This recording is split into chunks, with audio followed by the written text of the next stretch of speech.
Hi, my name is Rob Russo, executive producer of AutoVision.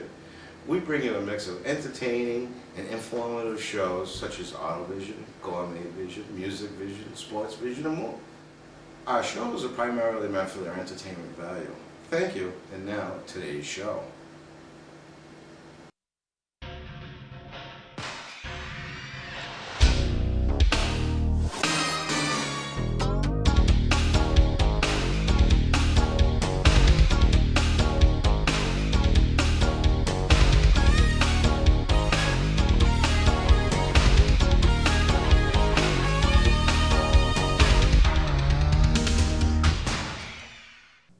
Hi, my name is Sue Barberi, your host for AutoVision. Have you ever wondered how an option works on your vehicle, or perhaps what that squealing noise means, or what to do when the yellow check engine light comes on? Or maybe you're a car enthusiast or in the market for a new vehicle? If you answered yes, then AutoVision is the show for you. Today we're going to send Jason over to McGuire's Automotive in Leominster to see if we can pick up some preventative maintenance tips. And I'm on my way to the Topless Jeep Day in Lancaster, sponsored by the All Things Jeep, where they have an obstacle course and a lot of Jeeps on display. I'll see you there. How you doing today? You're watching AutoVision TV, and I'm your host, Jason Catalano. And today we're at McGuire Automotive, speaking with Sean McGuire himself. Hey Jason, how are you? Doing great. Welcome. Well, today we're going to be going over some things as preventive maintenance and checking brakes out, and alignment, and going over things that people don't understand about their vehicles and see if they can understand them a little bit better. Come on out.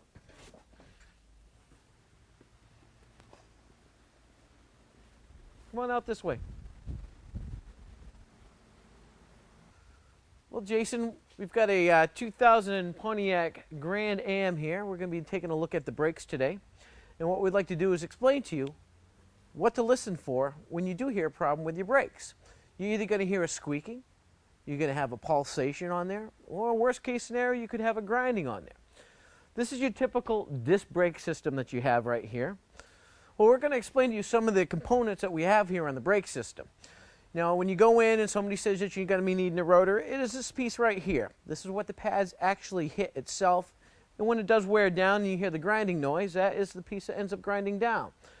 There is a certain thickness that this has to be right here. Otherwise, if it's undersized, it could be dangerous to have it on your car. So what we're going to do, we're going to pull the caliper off here. We're going to inspect the pads and see what the pads actually look like on this car.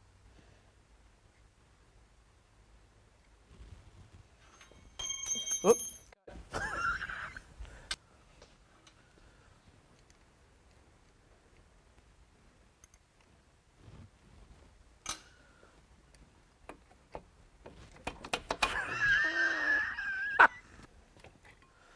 Now that we have the caliper off on here, we can actually inspect the pads. And as you can see, on this particular vehicle here, the pad is to the point where it's going to be grinding very shortly. As you see right here, there's actually a wear sensor, and when you hear the squealing, this is actually what you're hearing hitting the rotor, letting you know to change it before it grinds down to the backing plate on there. We have a couple of rotors here that I can show you where people ignore the squealing. We'll put that back in there. Let me show you these.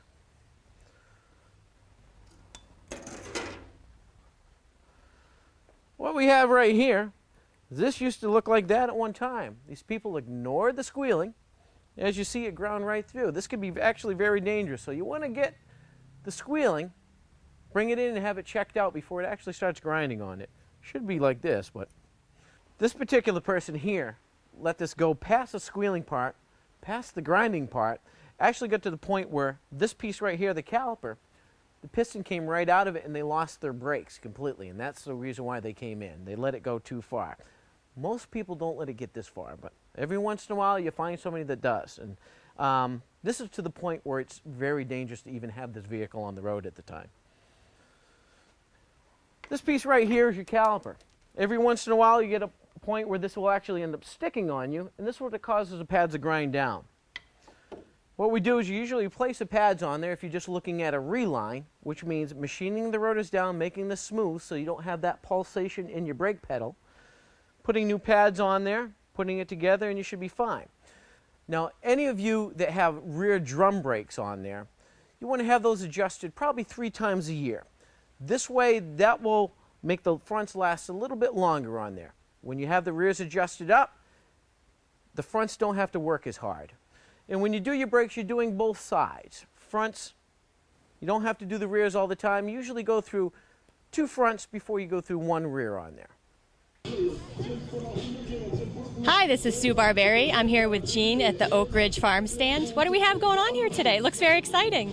It is exciting. Today is All Things Jeep's 2nd annual worldwide Go Topless Day, where Jeep owners all over the world are taking the tops off their Jeeps and celebrating the Jeep community and the fun of driving in a Jeep and everything. And locally here in Lancaster, we are hosting Go Topless Day at Oak Ridge Farm Stand. We have about 300 Jeeps here. Wow, 300. That's 300. a lot for the area, right? We have people down here from Maine. We have people from Connecticut. We have local people. And it's just a day about enjoying the lifestyle of Everything Jeeping Jeep. and everything Jeep. And going topless. Right. We have an online gift store called allthingsjeep.com. And it's a gift store for Jeep and off-road enthusiasts. And we just came up with this idea last year when we were, after one of our really bad winters, where we were looking for a way to celebrate spring and taking the tops off the Jeep and finally warm weather. So it started last year. It's just kind of a grassroots local effort. And now we have people in South Africa, Australia, New Zealand. They're all doing events today.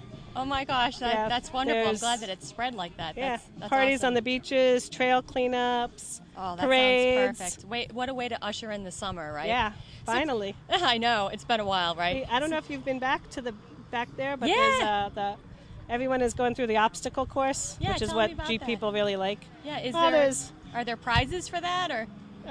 Just the prize is that you don't if you don't flip your Jeep. Oh. You know. So it's a good challenge. They're coming out really muddy. There's a rock garden back there, which is just a giant pile of rocks to crawl over, and there's hills and there's mud puddles, and they're just going back there and crawling through them and having a good time. If you really want to learn more about whether the Jeep's for me. road is for you, you need to take a walk back there and ask to get in someone's Jeep back there and crawl through there. That is a great idea. I'm so going to do that. Yeah, we've been giving rides. People have been giving rides all day long. Oh, I love that idea. Definitely. That's wonderful. Well, thank you so much, Jean, for your time. Thank you. It's a pleasure, and we wish you luck, and we'll definitely visit your website. Thank you very much. Thank you. Allthingsjeep.com. Allthingsjeep.com.